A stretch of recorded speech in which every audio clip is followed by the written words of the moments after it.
Let's get one more interesting training camp question in, and I'm going to throw to Jori here because she just said she's going to Pittsburgh for the first time.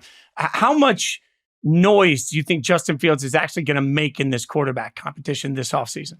Yeah, I really want to understand, like, how much is it Justin's choice / agency / ability even? Like, I just feel like even if Justin looks good, even if he looks mobile, he looks dynamic, he's more in time with the offense than maybe he was in Chicago, I don't think it'll matter because I think that for now, this is Russ's job to lose. And so I think that if Russ struggles and Justin does well, that's when you start to have it. But like, to talk about, as we often do as we're getting toward the playoffs, like Justin does not control his own destiny here. Russ controls the destiny. And then if both of them have the right alignment of the stars, then Justin has a situation. But I do think that the same way that Sam Darnold looked really good in that quick game he had for San Francisco last year, and now he's got this opportunity with Kevin O'Connell in Minnesota, I think Justin Fields can have a year this year that will allow him to be a productive starter in 2025, whether in Pittsburgh or somewhere else. But I don't think, especially during training camp, that assuming guys stay healthy, assuming Russ doesn't look crazy bad, which based off Russ's history and also based off how light training camp is, I just don't expect to happen, that Justin will have much of a chance. Frank, what do you think? The theme of the show today is two things can be true. So I'm going to kind of jump the gun on this with this conversation.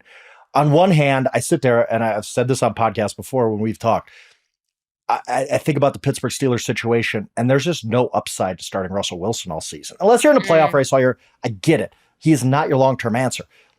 Almost the worst thing that could happen is Russ has a pretty good season, and then you're like, well, what do we do? Do we pay this guy $40 million a year for at 37 years old? It just doesn't make any sense. Whereas Justin Fields provides some hope for the future. I'm not off of the Justin Fields could be a solid NFL quarterback bandwagon. I think he's got a long way to go, but I still think he shows enough that you're like, if you could just take these steps, he could be really good. And I think that the Pittsburgh Steelers would have to look at it like, Russell Wilson's on a 1-year, $1.2 million deal, and he's 36 years old. What are we doing? We're not beholden to this guy in any way.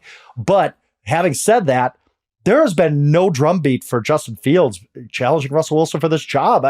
Whether that's Justin's fault or just that the Steelers don't want to invite a quarterback controversy, so they're putting out that word. But everything from Pittsburgh Steelers beat writers all summer was Fields isn't close.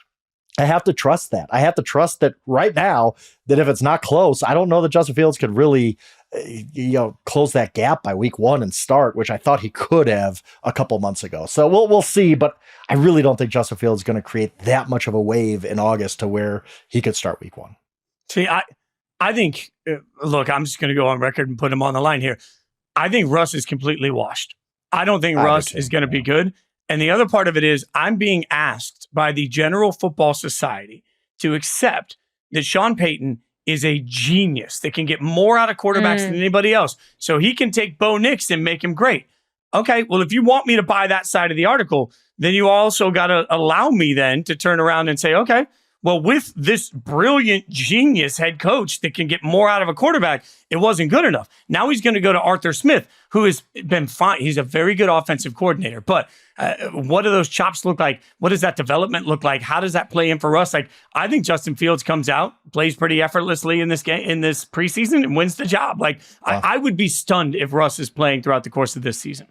I would too. I'd be shocked if Russ makes it 18 or 17 games. Like, again, what's the upside? I think I'd say two things. One, I don't think that Russ was terrible in Denver. I think Russ and Sean Payton were such a bad personality mix that didn't work. And so I think that Sean can do a lot with quarterbacks when he wants to. And he made very clear with Russ that he didn't want to. I think on the Justin front, I still think Justin's super talented. I still think he has a lot of upside. I think a big part of what sunk him in Chicago was the lack of talent around him, because even the best quarterbacks, unless you're Patrick Mahomes, and even then, think about the offensive line moves that they made after they lost the Super Bowl to protect Patrick Mahomes, who is the best quarterback in the game right now.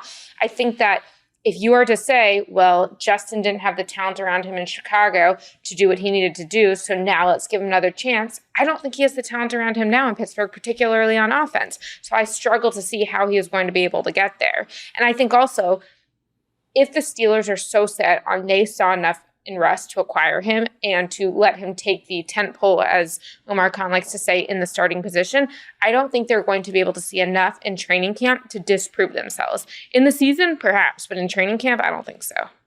I think it's going to rear its ugly head throughout the course of the year, though. We do take Mike Tomlin and his ability to handle wild chaos almost for granted. So I'm sure he'll figure out the right solution.